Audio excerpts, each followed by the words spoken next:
আমরা যে প্রতিদিন এত ডাটা ইন্টারনেটে খরচ করি তার উৎস উৎপন্ন কোথায় হয়? হ্যালো গাইস, আসসালামু আলাইকুম। আমি সাইমুল ইসলাম রাজীব। আপনারা দেখছেন MSIR সঙ্গে থাকুন, ফিরে আসছি ইন্টুর পর।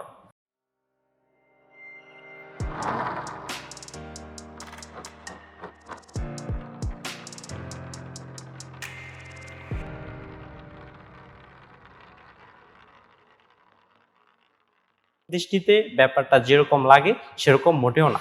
তাহলে আপনি বলবেন, ফোন থেকে নির্দিষ্ট কোড ডায়াল করলে যে অবশিষ্ট ডাটা ব্যালেন্স দেখানো হয় সেটা আসলে কি? ওয়েল, আপনার সিম ডাটা অ্যাকাউন্টে যত টাকা প্রদর্শিত করানো হয় সেটা হচ্ছে জাস্ট একটা লিমিট। অর্থাৎ আপনি মোট কতটুকু ব্যান্ডউইথ খরচ করতে পারবেন। ফর এক্সাম্পল, আপনার ফোনে ডাটা ব্যালেন্স 1 জিবি রয়েছে।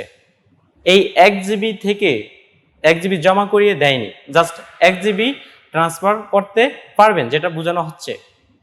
ইন্টারনেট এক বিশাল কম্পিউটারের সমষ্টি। এই ব্যাপারগুলো নিয়ে আমার চ্যানেলে অনেকগুলো ভিডিও রয়েছে, আপনি চাইলে ঘুরে আসতে পারেন, তবে এখন না। আগে এই ভিডিওটা শেষ করুন।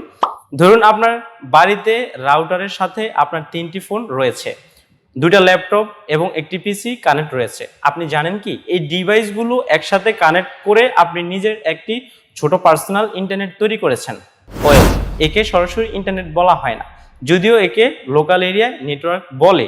আসলে এই লোকাল এরিয়া নেটওয়ার্ক আর ইন্টারনেটের মধ্যে তেমন কোনো পার্থক্যই নেই, বেসিকগুলো সব সেম। আপনি নিশ্চয়ই শেয়ার ইট ইউজ করে এক ফোন থেকে আরেক ফোনে ডাটা, গান, পিকচার শেয়ার করতেন, তাই না? আপনি কি জানেন এভাবেই ইন্টারনেট কাজ করে? তাহলে এই ডাটাগুলো কোথা থেকে আসছে? আসলে এগুলো আরেক কম্পিউটারের স্টোর থাকা ফাইলগুলো আপনি আপনার ডিভাইসে যাচ্ছে, আর এই ফাইলগুলো সার্ভার থেকে আপনার ডিভাইসে পার করার জন্য ইন্টারনেট কাজ করে। জাস্ট এখন যারা আপনাকে ইন্টারনেট কানেকশন দিয়ে রেখেছে তারা এই ডাটা পার করতে আপনার ফোন থেকে কিছু অর্থ নেয়। এই ডাটা তাদের কাছে নেই, তারা জাস্ট লিমিট সেট করে আপনাকে কতটুকু ডাটা ট্রান্সফার করতে পারবেন। তো এই ছিল আজকের পর্ব। এতক্ষণ সঙ্গে থাকার জন্য অসংখ্য ধন্যবাদ।